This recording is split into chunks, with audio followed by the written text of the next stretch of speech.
Hey survivors, it's Angie Atkinson, and today at QueenBeing.com we're going to discuss um, why and how to stop focusing on the past and how to stop reliving it over and over again. All right, so let's get started.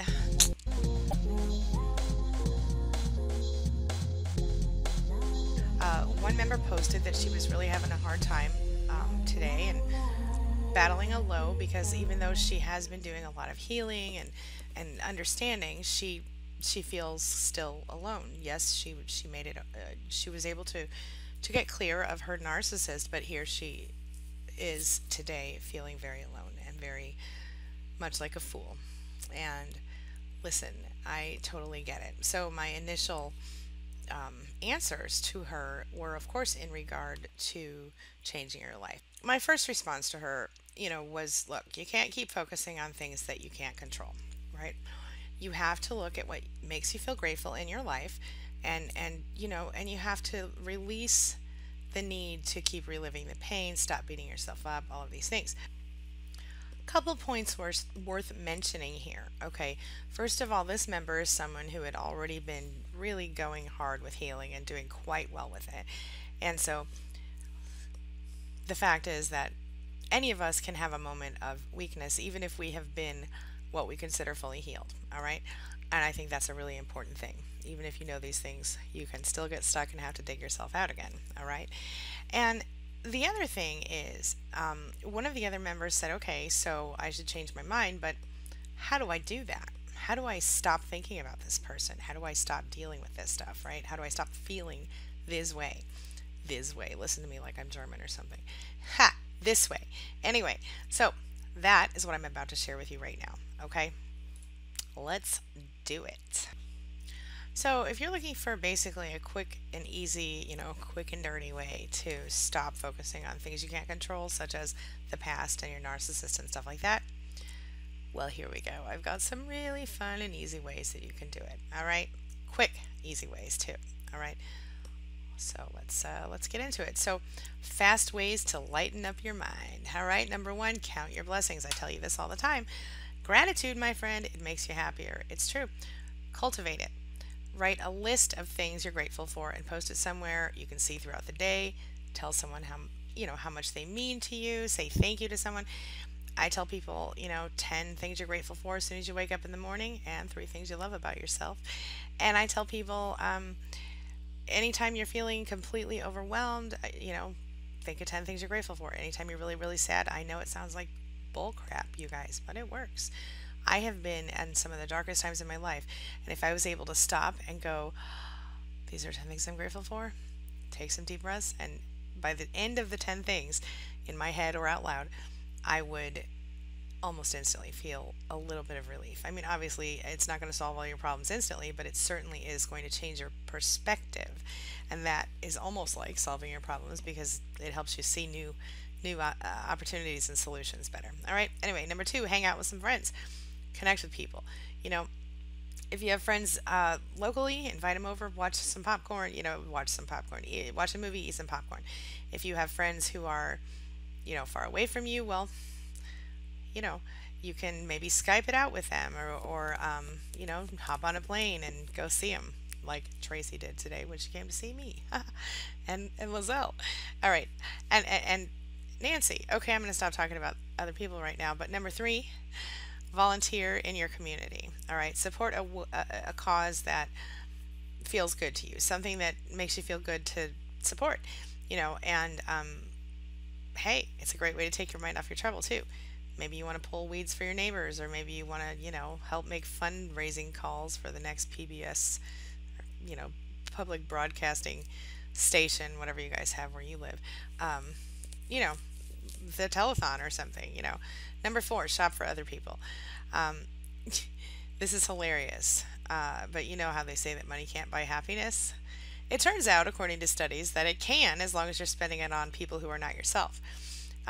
So hey, if your mom's been sick and she's a nice person, hey, surprise her with a heated mattress pad to help put her to sleep. Or, if your coworker, broke her pencil sharpener yesterday at work, bring her a new one. It only cost $1. You know what I'm saying? Just little things. Do something nice for someone. Number 5, go outside. You know, communicating with nature lifts our spirits. Yes, it does. Have lunch in the park, go for a walk your dog, stand out on your front porch. I like to go out on my front porch every day and have my coffee. So, however it works for you. Of course, as it's going to get colder, I don't know how much longer I'll be doing that in the winter, but we'll see. All right. Number 6, learn something new. So, adding to your accomplishments is going to give you seriously good satisfaction vibes. Okay. So, sign up for an online course and complete your first lesson in Gothic architecture or something. Why not? Ask a neighbor to show you how they keep their lawn so green. Learn something new. Uh, Anything. I think you should learn something new every day personally, but that's just me. Anyway, something to think about, right? Number 7, LOL, laugh out loud. Laugh out loud. It really does help you. Smile wide and think about something that makes you want to laugh. Watch cat videos online. I love to watch some cat videos. Or think about the thing that happened, when the kid at the school play fell off and didn't get hurt but made a funny noise anyway. I don't know. Think of funny things. Watch funny movies. Laughing is good for the soul. And they have proven, you see why I was smiling like creepy like?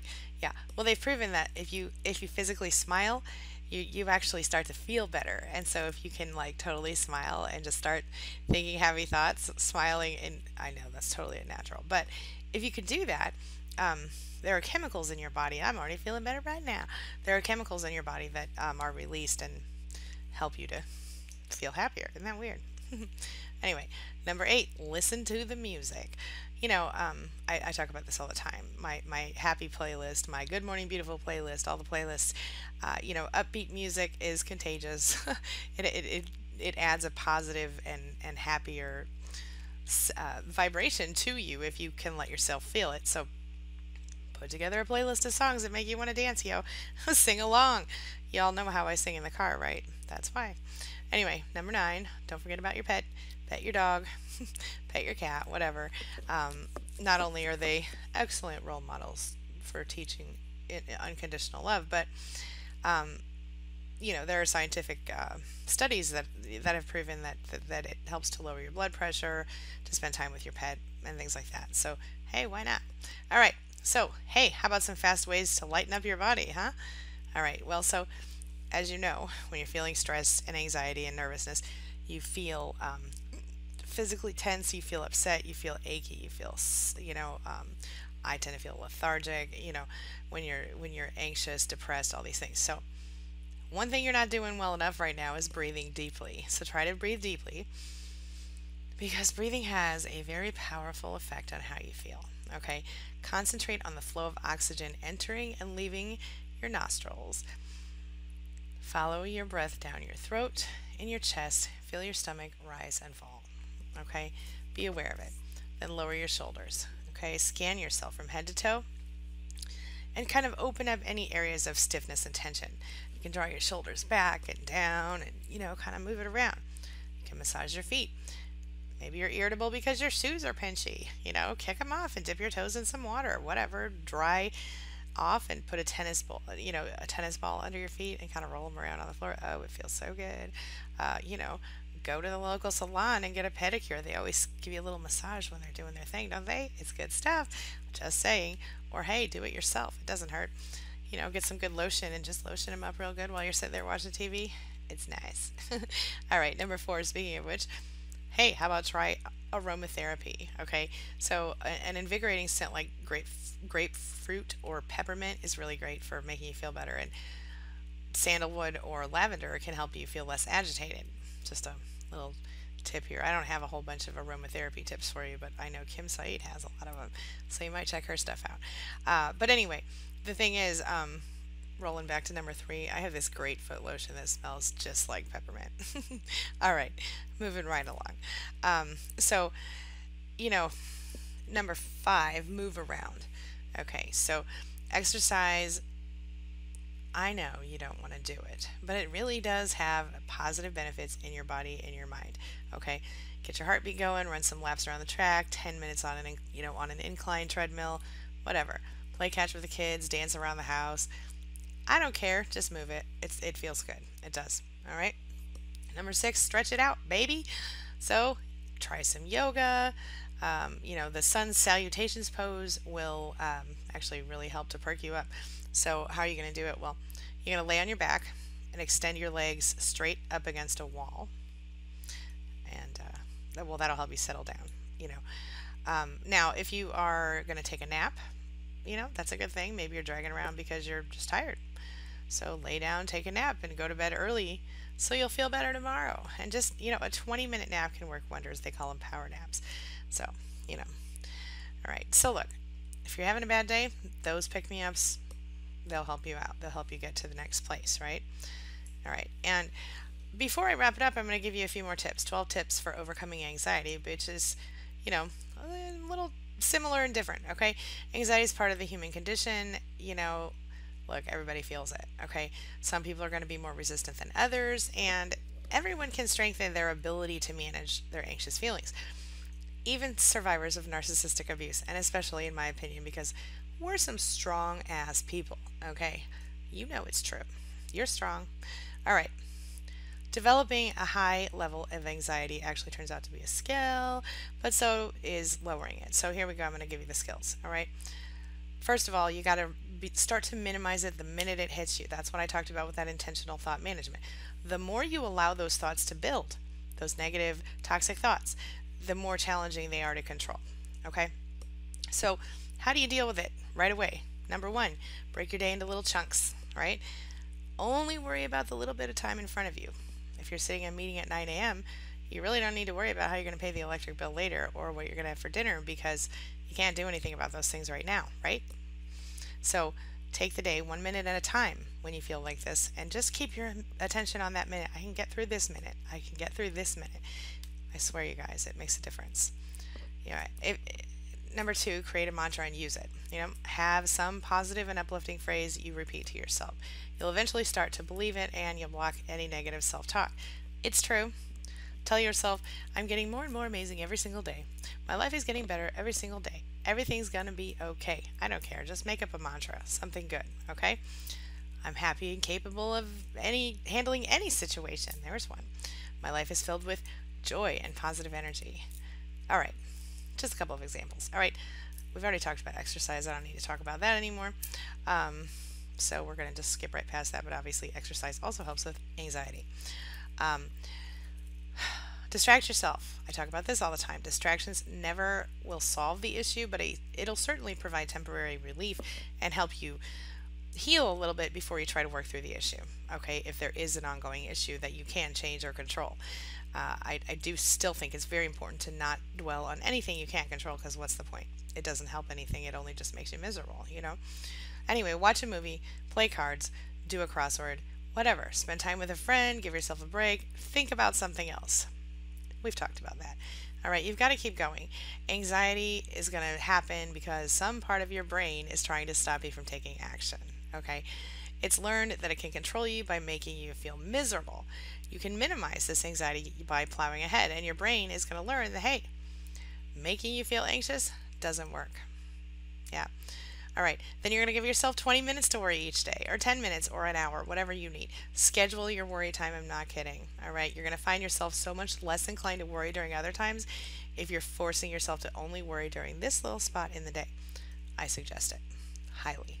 All right. Number 7, change your environment. Get out of the room. Give yourself a change of scenery. I say this all the time. Go to the park, spend some time at a coffee shop, go window shopping. Shake it up, y'all. It doesn't matter. Just get busy. Change something. Do something different. It really helps. Okay. Number 8, we already talked about pets. I don't need to talk about that again. Number 9, write in a journal. Oh my stars. I have journaled and blogged through every single problem in my entire life. And you guys, I know it doesn't work for everybody, but if it works for you at all, do it. Because honestly, get your anxiety out of your head, write it all down on paper. Write it out when you're stressed. Now, I have always suggested this to my clients when they feel especially anxious, but somebody, Lizelle Davidson, said to me today that she does this practice called, I think, morning pages, and I haven't even researched it at all, but basically the idea is that you wake up in the morning and you write everything in your head down on paper. And the idea is just like this. Get the anxiety out of your head, clear your head for the day. I think it's a great idea. I haven't tried it yet. officially, but I have been journaling and blogging and everything else since I could hold a pen. Journaling since I could hold a pen, and blogging since computers took me to the internet. Yes. All right. I think it's cathartic. If it works for you, do it. If it doesn't, just go on to the next tip, which is find the right scent. The right scent can be soothing, and so why not take a trip to the candle store, yo? Find something that makes you feel good when you smell it. I love a good smell. Yankee Candle is a great one to go to. Everything in Bath and Body Works always smells amazing. I don't know what you're into, but those are a couple places you can get, especially strongly scented candles if you like them. If you like incense, you can get some of that. Just whatever feels good to you. Don't get anything you're allergic to or might be allergic to. But and if you don't like strong scents because it gives you a headache, don't listen to this tip. Just move on. Maybe just get some natural lavender to sniff and feel relaxed about, right? Just find something that makes you feel good when you smell it, if you can. All right. Number 11, find a hobby that requires concentration. Maybe chess, playing the piano, knitting. It doesn't really matter as long as it requires you to pay attention. It really can be good to have something to, entertain your brain while you're in your downtime, because that's when the bad part comes in your head. The bad time. When you have time to think, that's when you actually begin to think horrible thoughts, and that's when you begin to feel upset and anxious. And so if you keep yourself busy and keep your mind active, and you intentionally monitor your thoughts, that's what you got to do. That's how you can steer clear of those. All right. My final tip for today is to visualize, and I mean visualize something positive. Daydream about something you'd love to do. Maybe you want to go to Hawaii, or maybe you want to go to, I don't know, France, or like wherever, St. Louis, whatever. I don't know. Visualize something positive. Go on some amazing vacation, or remember a positive experience from the past, or imagine your perfect day. I like to visualize what I do want and not what I don't want, right? So, for example, I'm sitting here in this beautiful home that my husband and I bought a couple of years ago. Well, before that, I visualized myself in a beautiful home, and we eventually manifested that home. So this is something you can do. It's simple. It can be done. I would actually tell you that I manifested my children even, at least the youngest one. Uh, my point is that I think you can have what you want, and I think visualization is one of the keys to it. If you can visualize it and feel it and smell it and taste it and really, really get into it, oh my goodness, it's great stuff. But back to the key, back to the point. Dealing with anxiety is important. Dealing with those feelings of letting go are important. Dealing with those attacks, that come when you're already halfway through your, recovery, or almost all the way through, and then you get snapped right back into it. These things are important. You're going to be successful because you're going to learn how to manage anxiety successfully. All right. So remember, when you feel the worry begin to build, immediately crush it before it can get out of control. Okay.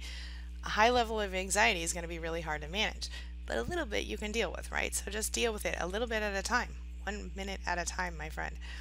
Develop a list of strategies that works for you, and keep it on hand in your head. Snap, snap, snap. This is how I do it. Just have a plan, my friend. It really works. That's how I've gotten through almost everything I've gotten through in my entire life. All right. I got to wrap it up because in 6 minutes I have a client call, my last one for the week. So I will see you all tomorrow. Until then, have a wonderful Friday night. Stay strong. I know the weekends are hard sometimes if you're still stuck in the relationship, but stay strong. You've got this. Gray rock and all that. And if you're on your own this weekend, take a deep breath and do something really sweet for yourself this weekend. Self-care is so important. Don't forget. All right? All right. Thank you for letting me be a part of your life and a part of your recovery. And as always, thank you so much for being a part of mine. Have a wonderful week. See you soon.